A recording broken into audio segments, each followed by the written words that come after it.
do we need to know? Hannah, the NFL has suspended Justin Tucker 10 games for violating the league's personal conduct policy. Tucker is free to sign with other teams. He can go to training camp, but he will be suspended for the first 10 weeks. He issued a statement through his representative, Rob Roach, in which he said basically he disagreed with the NFL's assessment of the situation. Everybody knows what Justin Tucker was allegedly involved in during the offseason. Contact with masseuses, asking certain favors. But in this particular case, he insists that he's done nothing wrong. He stands by his statement of innocence. The league went so far as to suspend him for the 10 weeks of the season. But Justin Tucker also said he's prepared to accept the league's punishment and move forward from this point on. He does not have a team right now. It is a story that we'll continue to follow, Adam, as we thank you. And we welcome you all into NFL Live. I'm Hannah Storm. Mina Kimes is with us. Marcus Spears is here. And we have a lot to get to as Tight End University, they're over. And the Sack Summit begins, bringing the NFL's top pass rushers to Vegas for 2 days. Hosted by Von Miller, Max Crosby, and Cam Jordan. Here's Mad Max moments ago from day one. At the end of the day, the quarterbacks are the ones that, are the highest paid for a reason. Your quarterback's a super important part of the game, and we're the ones that are supposed to mess up the rhythm, their timing, get after them, sack the quarterback, hit the quarterback, affect them in any way we can. So, there's a reason why, I feel like we're like the second in line when it comes to contracts, but honestly, man, it's just an honor. Since he entered the NFL in 2019, no one has done a better job getting to the quarterback than Max Crosby, applying the first quarterback pressure 324 times over the last 6 seasons. That's 40 more times, believe it or not, than any other player. He's recorded 59.5 sacks in his career, already third most for the Raiders since sacks became an official stat in 1982. And Adam, we have seen these pass rushers go increasingly important, and you just heard Max talk about how highly compensated they are now. Why have we seen this shift in the league in terms of valuing the pass rushers? Well, I don't know that there's been a shift. I think pass rushers always have been incredibly important and prioritized. It's just that we've seen more attention go to them in recent seasons, and we've seen the pass rushers get paid this offseason. We've seen Myles Garrett exceed the $40 million a year mark. We saw Danielle Hunter get over $35 million. Max Crosby, at various points, each of those three players became the highest paid defensive player in NFL history, and all of them could be topped by Micah Parsons once he gets his deal done with the Dallas Cowboys. So it's not like there's been a change in the priority of the position, but teams are now paying pass rushers with their importance on the football field. A change in, I guess, how teams are monetarily valuing these players. And Marcus, since the decade plus that you've been out of the NFL, how's the position evolved?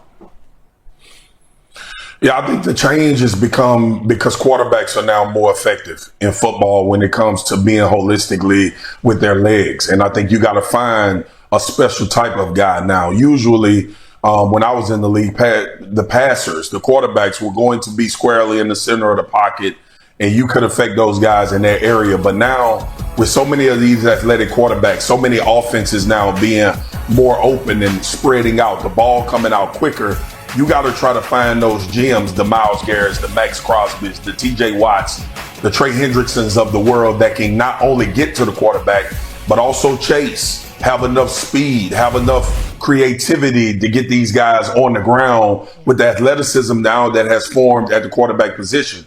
I think that's been the significant evolution as far as what type of pass rusher.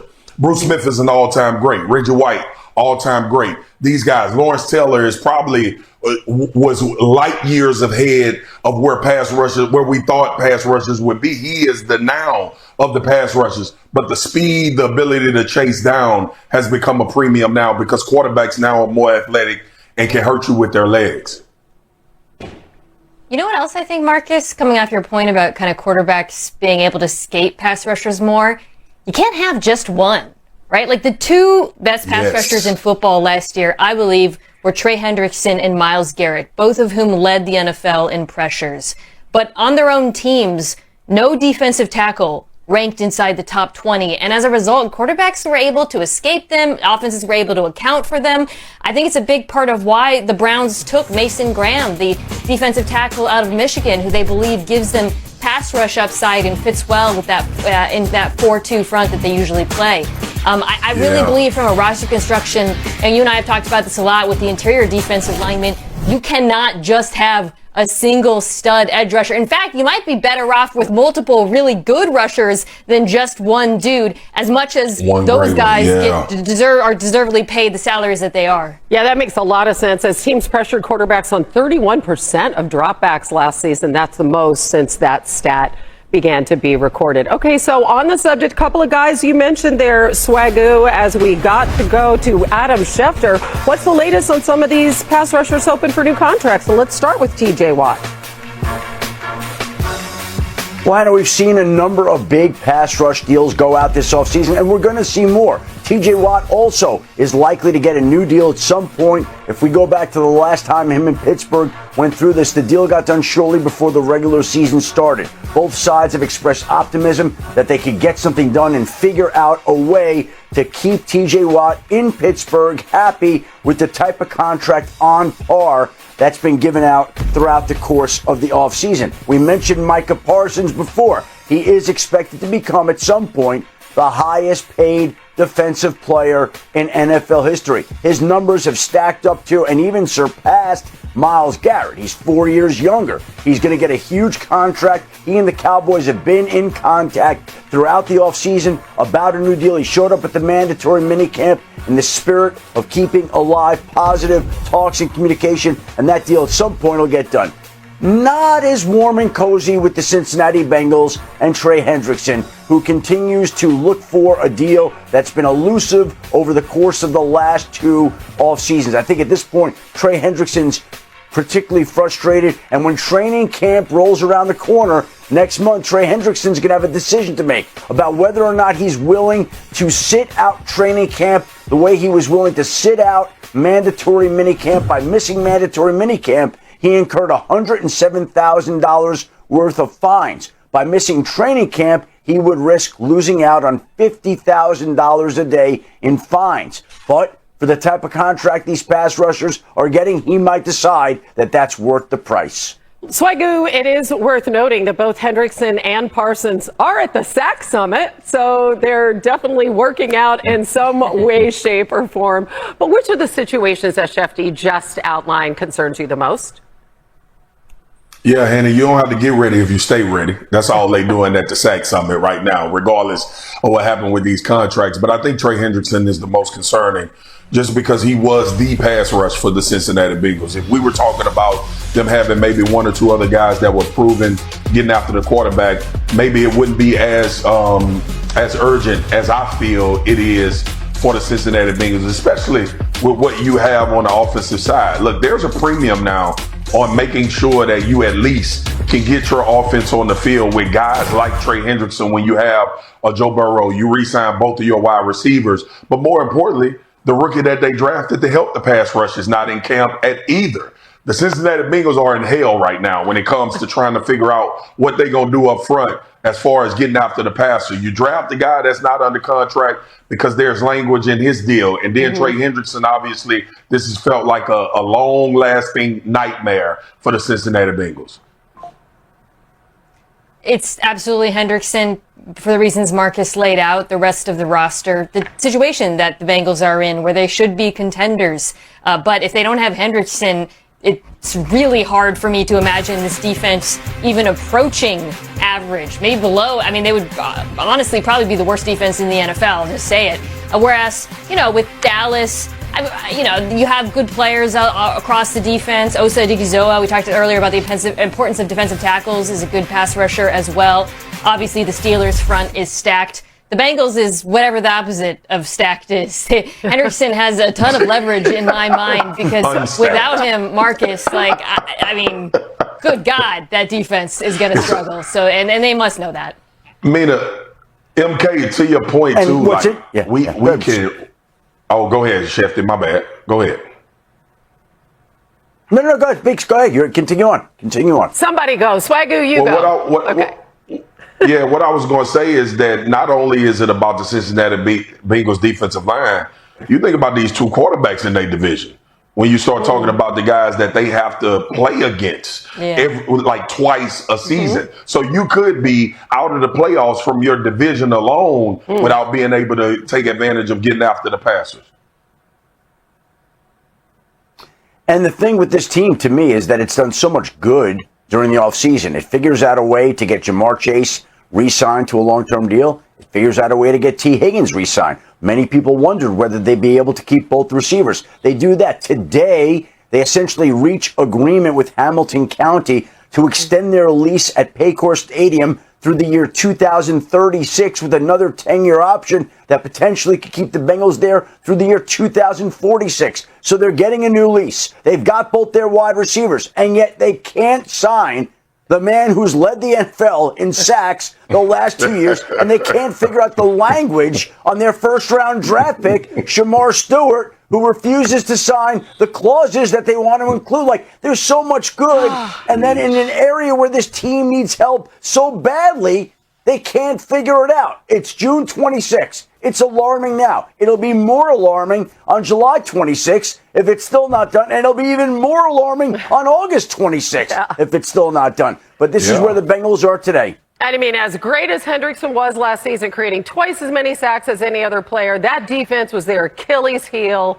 And it's just unbelievable. It's almost unfathomable that this is happening. And Hannah, you also have opportunity. Like Pittsburgh unsettled that quarterback. Obviously, Aaron is there.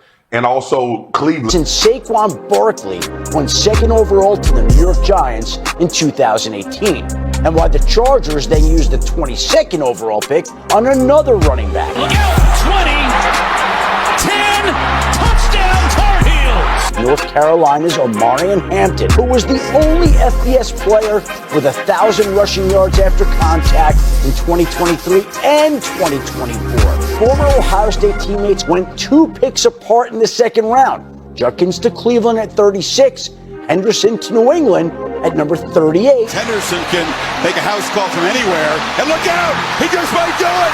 Travian Henderson, 75 yards! Wow! Denver's counting on R.J. Harvey. Pittsburgh needs Caleb Johnson.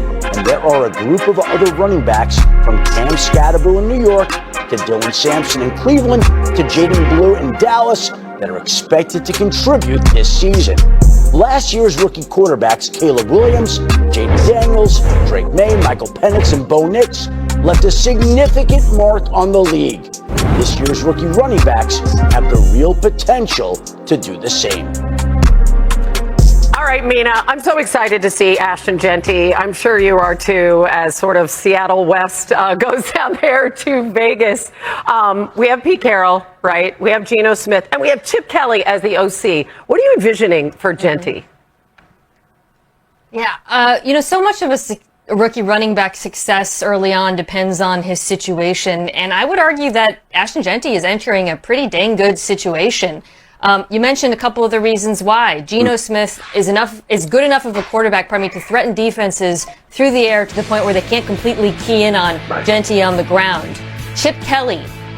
For those who have not watched or paid attention to Chip Kelly since he was in the NFL, I think they are in for a pleasant surprise when it comes to the run game, because watching his offenses at both UCLA and most recently at Ohio State, both featured a diverse, creative run game with lots of motions, different personnel groupings, formations. I think he's going to have a hell of a time calling an offense for Jeanty. My only question, and I think the thing on which this entire thing swings, is whether or not the Raiders' offensive line can continue taking a step forward. But if they can, and I think it's definitely possible, I think it could be a big year for Jeanty. Yeah, absolutely. Huge question there. Swagoo, though, do you have your eye on somebody in this rookie class who you think could have an impact? I sure do. Jaden, as blue as my shirt in Dallas. And because of speed and home run ability. And I know there were some questions about fumbling coming out of college. Mm-hmm. He was in a stacked running back room. One of the fortunate things I think for him is that he doesn't have a lot of carries on his body. But more importantly, it's what Mina alluded to at the end when she was talking about Jeanty. I think the Dallas offensive line is going to be one of the more physical and athletic offensive lines when it comes to zone scheme and far as getting running backs in lanes and allowing them to use speed. They also brought over Javonte from the Denver Broncos, but I'm looking forward to seeing this rookie maybe shock a lot of people. It's a lot of good stuff coming out about him when he was there for rookie minicamp and OTAs. The speed jumps off the page at a 4.38. He could be an unsung guy that we end up talking about a lot as one of these rookie running backs by the end of the season. And Amina likes Ashton Genty. Big Swagoo likes Jaden Blue. There are so many rookie running backs to like in this class. This has a chance to be one of the more memorable rookie draft classes at the running back position. And as we mentioned, I think that this is a position that's going to continue to make its mark in this league this upcoming season. Yeah, 12 of the last 13 seasons, we have had a 1,000-yard rusher from that rookie class.